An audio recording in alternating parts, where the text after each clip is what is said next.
Hello, everyone, and welcome. And today we're really going to start to get into kind of the earliest makings of what's going to metastasize and become the American Revolution, which I'm excited to talk about with you as we kind of move into the days and weeks to come. Because again, that's really kind of where our nation really officially gets its start. Okay, but we're going to take some baby steps up to it. And what we're going to talk about today are some of the early ideas that are going to fuel revolution. And back when I was talking about the English colonies, you'll remember me talking about Jamestown, Virginia, and colony of New York, as well as in Connecticut. There's the seeds of democracy are very slowly starting to be sown, and it's going to take again some decades and roughly about 100 years for that to really become something tangible. And this is part of that process. So, what are some of these ideas that ultimately fuel the quest for the American Revolution? The biggest of which, in some ways, and really informs everything else, is going to be the Enlightenment. And like a lot of things, kind of politically or socially, economically speaking, in the world at this time, it's going to come from Europe. Okay, so the Enlightenment begins in Europe. What is the Enlightenment? You may remember that from your world history days. Really, it's where English leaders came to believe that, you know what, we shouldn't be governed as much solely by religion, right? That maybe religion plays too big of a role in how we govern ourselves, and maybe we need to kind of natural laws. And what are natural laws? Essentially, it's the idea that science, rationalism should govern our social, political, economic relationships. As I said, that religion shouldn't be the sole big thing that rules everything, that rationalism, a particular emphasis on logic and reasoning, right? So this is a period of time where there's a lot of kind of scientific discoveries happening, not just kind of this world on planet Earth, but kind of our understandings of the cosmos and the galaxy itself are starting to expand in a pretty big way. And the biggest thing to understand about this is that the kind of traditional authority figures like the church, the Catholic Church, the Anglican Church, or even the monarchs are going to start to be challenged. Now, this isn't saying that people are saying exactly that they don't believe in God. That's not really happening. These people, a lot of these Enlightenment leaders are still largely Christian. But what they are saying is maybe we shouldn't let religion, again, govern every single thing. So, royalty for its own sake, just because somebody's born with a certain title, doesn't mean they're inherently have great ideas or should be a leader. Okay. So again, just a lot of things that had long been kind of considered either taboo or just kind of taken for granted for years and years and years are now starting to be questioned, where people are saying, hey, we should actually be more logical and reasonable about all of society, not just kind of the monarchs, but how we govern ourselves on a kind of smaller level. So this begins in England, but naturally is going to filter its way and come across the ocean and land in the colonies to some various extents as well. What are some of these kind of Enlightenment leaders? One of them is going to be John Locke. Again, very influential, early in the Enlightenment, very influential. And he in particular is going to form this contract theory of government. What does that mean? It's right there in the name that, hey, government has a contract inherently with the people. And the people are always kind of being loyal to the leaders in power. The people in power, it should be a contract. It's a give and take, right? That as loyal as all those kind of the commoners are, the people in power should be loyal to them as well. And that they should be transparent and open about trying to progress society and help them out. They shouldn't just hoard all the power and all the wealth, everything for themselves. Okay. A particular innovation that John Locke kind of poses is that people are not naturally born sinful. That really flies in the face with kind of classic Catholic tradition, Anglican tradition that says people are naturally born sinful. He says, no, no, no, let's not approach it that way. Instead, and I'd say this is the correct way in a lot of ways, people, children, babies, infants, are born essentially as blank slates, right? They really have no concept of sin, of a God or the devil or Satan. They have no concept of that, right? They have to learn. They're blank slates that are shaped by society and shaped by education. So we shouldn't be holding them accountable for things that they haven't done yet. Now, eventually they will be educated and society will kind of mold them into being who they are. And by then, maybe we can hold them more accountable. But until then, we shouldn't approach people as being naturally sinful. Instead, we should approach them as being, people who are molded by society. And that society should then kind of be more equitable and be a society that kind of answers the people's needs more. Because if that happens, then as they grow up and as they maybe take on positions of authority or positions of power, they're going to be much more willing and empathetic to help the people below them, right? So that's the overall goal. So John Locke, again, some pretty good Enlightenment ideas there. A few years ago, it was kind of funny. Somebody found some John Locke monuments and statues and put kind of those crazy eyes on it. So it says when John Locke gives you some of his Adderall prescription and you get like 10 bills and decoration done overnight. Okay, so just a little joke there. What's some other kind of in key Enlightenment figures? Another big one's going to be Baron de Montesquieu. Now, John Locke was English. Montesquieu, he's going to be French. But again, they're kind of in concert with one another and kind of influencing one another as well, even across national boundaries. Okay.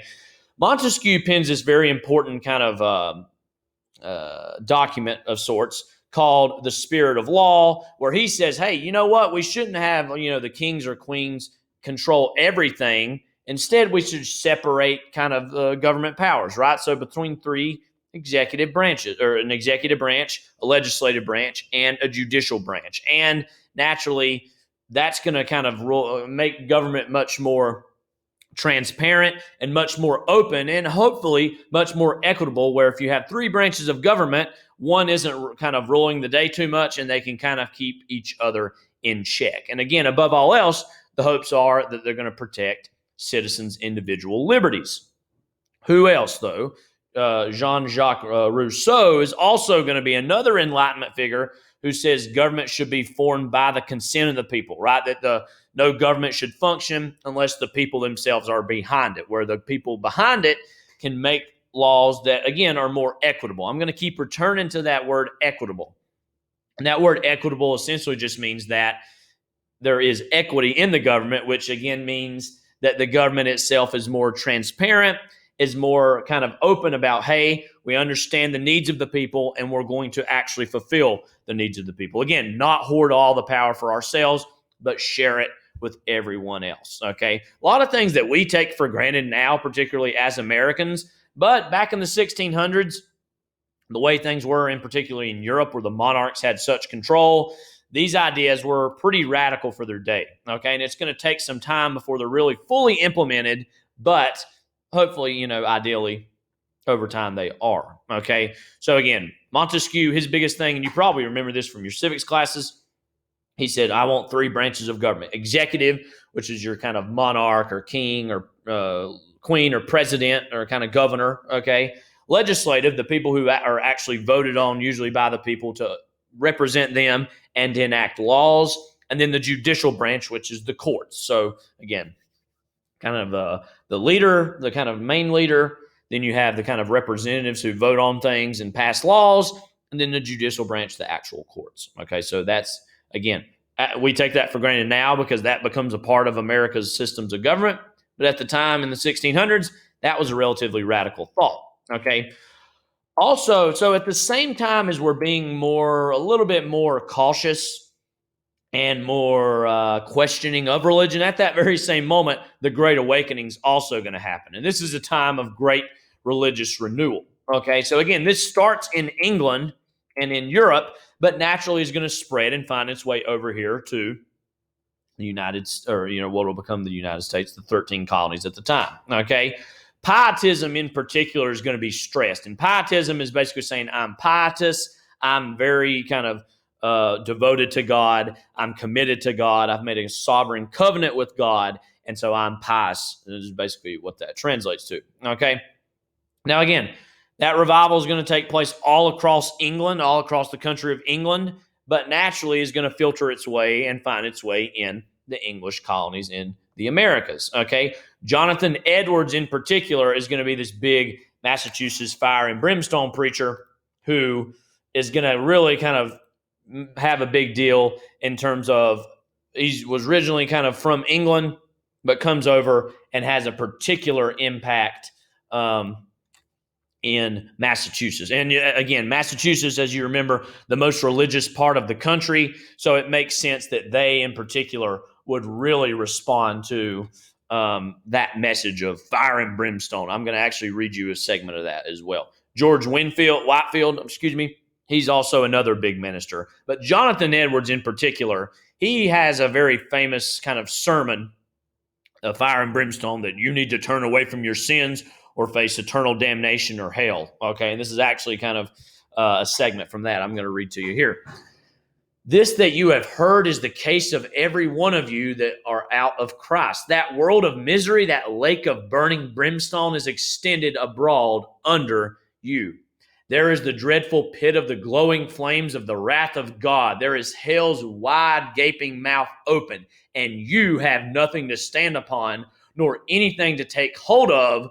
There is nothing between you and hell but the air. It is only the power and mere pleasure of God that holds you up. So pretty, scary words, okay? And again, this was quite literally taken from a sermon that Jonathan Edwards preached called Sinners in the Hands of an Angry God. So he was saying, listen, we've strayed from the path, that we're sinners. We need to redeem ourselves. And if not, this fiery hell is awaiting us, okay? So it's kind of weird to think about that. At the same time, we're having people be a little bit more, as I said, cautious and challenging of religion. At the very same time, religion is going to start to kind of take on new shapes and forms, not only in England, but also in the colonies as well. Okay, so people are saying, hey, we need to get more and more religious. We've strayed. We need to get back on the path.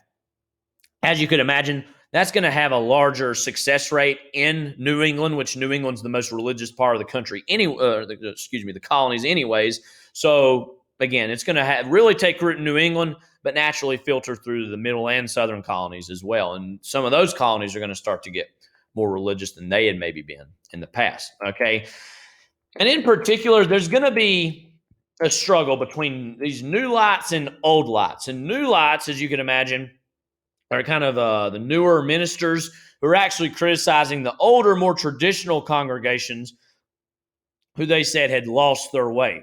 Baptists, Presbyterians, Congregationalists, and Methodists, who were kind of a new sect of Protestant faith at the time, they're going to win a lot of new converts. So again, these are kind of these more new lights saying, hey, the kind of older traditional congregations, they're out of touch. We're the ones who are more in touch. We have new light within us to spread that to one another. So those new lights, again, criticizing the older congregations and saying, hey, we have a better idea of what a modern faith should look like, okay?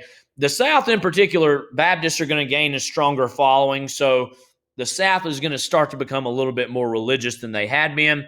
And Baptists in particular among poor farmers and African slaves, because Baptists actually preached against slavery. Okay, so poor farmers and African slaves in particular are going to start to gain kind of a Baptist following. Okay, and so the Enlightenment and the Great Awakening combined, it's weird. It sounds like they're kind of opposite ends of the spectrum, but more than anything, they kind of combine and really are both in their own way arguing strongly against the English rule and allegiance to the monarchy. Okay, so in particular, both in religion and even in this rationalism, people are saying, hey, let's be a lot more skeptical about the monarchs, that we have allegiances greater to that. And those allegiances could be just a general rationalism, a general humanism, that we should treat our fellow brothers and sisters with more respect and more dignity, or that we need to treat God with more dignity. So either way, even though they might sound like they're two different things, but they're saying, hey, the monarchs in England are not kind of giving the people their fair share. They need to kind of grant the socio-political as well as religious institutions at play more power to the people. So more than anything, Enlightenment and Great Awakening are saying we need to give more power to the people. Again, that's being said in England, but it's also taking root and being said in the American colonies. Okay. Also, and I'll kind of go through this quick, the English Bill of Rights are also going to be something that really changes things. And we actually see results from some of those changes in philosophy in the English Bill of Rights. Now, the English Bill of Rights kind of came about as a result of the Glorious Revolution, which was this actually fairly bloodless revolution in England. Okay, and after that, the power of the monarchs are going to be limited, and more rights are granted to Parliament. And Parliament is essentially England's Congress. Okay, their legislature. They pass laws in England, and they're saying, hey, the Parliament should get more power. The monarchs should get less power. So you're going to start to see the powers of the king and queens in England start to be limited, not nearly what it is now, but still start to be limited, and more rights again granted to Parliament. And Parliament was seen as more of the popular people's kind of part of England's government, because people in Parliament were actually voted on, so they were more likely to be held accountable. Okay. Also, this reestablished in England the right to bear arms. Okay, so the right to have a defense, that's certainly going to be important later on in the American colonies. That, hey, it's the rights of the people to take up arms against their government. And again, there wasn't a lot of people. It was fairly bloodless of what was going on in England, but it still reestablishes that kind of key thing. And as I said, this was very directly influenced by John Locke. So John Locke wasn't just coming up with these ideas and people not doing anything about it. This was an event directly, the result of John Locke's own philosophies and his own ideas. So we're seeing people are coming up with political ideas, but then people are quite directly putting those ideals and ideas into action. Okay. One thing that happens over here in the American sphere, however, is going to be the Bacon's Rebellion in 1676. And what this is about essentially is an armed revolt by Virginia settlers led by a guy by the name of Nathaniel Bacon against the rule of Governor William Berkeley. William Berkeley was the ruler of basically the governor of England, of Virginia in the English colonies. Okay, and what really this was a result of was that Berkeley had basically said, hey, Bacon and these other fur traders, we don't actually want you to go that further west, because that puts us into kind of in competition and in the territory of these Native American tribes. So they're saying, no, we're cutting you out of the fur trade, and you're not going to be able to go further west. So Bacon and these other farmers who are wanting to go further west in Virginia, they really are going to react pretty negatively to this. Thousands of colonists in Virginia are going to rise up across classes, and this is important, right? Some of the rich kind of colonists are going to rebel, but also the middle class and even poor colonists, because they're saying, hey, if we can't move further west, that's really restricting our own economic development. And again, moving further west, like I said, the powers that be, like Berkeley in England, didn't want them to do, because that's going to have them stepping on the toes of Native Americans. So they didn't want them to do that, but they're saying, hey, screw you. We need to kind of make sure we're succeeding. And as a result, they're going to rebel against Berkeley and against those kind of the English powers that be in Jamestown, in the Jamestown colony, in the Virginia colony. Okay, so people are angry that their rights are being restricted in their book. Meanwhile, it's all at the expense of the Native Americans, right? These Native Americans, they have been told you can stay in this territory. Now, all of a sudden, you have these angry colonists attacking them. So it was the economic rights and freedoms of these colonists that they thought they were fighting for. But at the same time, that's kind of coming at the expense, not kind of, it is coming at the expense of these Native Americans in the Western territories. Okay, so what's the results? Well, Bacon himself actually got sick and died, and his army rapidly fell apart. However, in the long run, this is going to be successful. Okay, so wealthy planners are going to say, all right, we realize that we need to kind of put a tamper on this, that we don't need to have people getting so angry and maybe staging a revolt. So he's actually going to say, we're going to grant more land to backcountry farmers. And in the long run, this is going to kind of put more and more momentum behind further Western expansion, which is great for the colonists and for the settlers. But for the Native Americans living in that land, again, that's not great, because they've been told, hey, this land we'll let you have. All of a sudden, that land's being kind of tampered into or invaded by these English colonists. So hopefully you're understanding things are changing in these English colonies. They're not necessarily advocating for outright independence, but they are saying, hey, Crown, we have certain needs and obligations we want to fulfill here in these colonies. Don't be telling us how to run things. We want to run things a little bit on our own time. are on our own pace. Okay, and the Jamestown kind of city of Jamestown in particular is actually going to be burned down. So Berkeley is kind of sent away, the governor of Virginia, and Jamestown's burned down, which again is starting to signal to the English, hey, these colonists in the Americas, they're willing to kind of fight and die for their own perceived grievances or their own freedom. So that starts to raise some alarm bells for the English that, if we don't give in to and do what these colonists are wanting to do, they could actually lead to revolt or maybe an armed insurrection. Okay, so that's going to do it for us today. And again, this is kind of at the tail end of the 1600s. So moving forward, we're going to start getting into the 1700s, and by the 1760s and 70s, an actual revolution. But we're getting there soon enough. So again, this is Mr. Huffman signing off. If you have any questions about anything, feel free to reach out to me, and I'll be sure to answer them. Take care.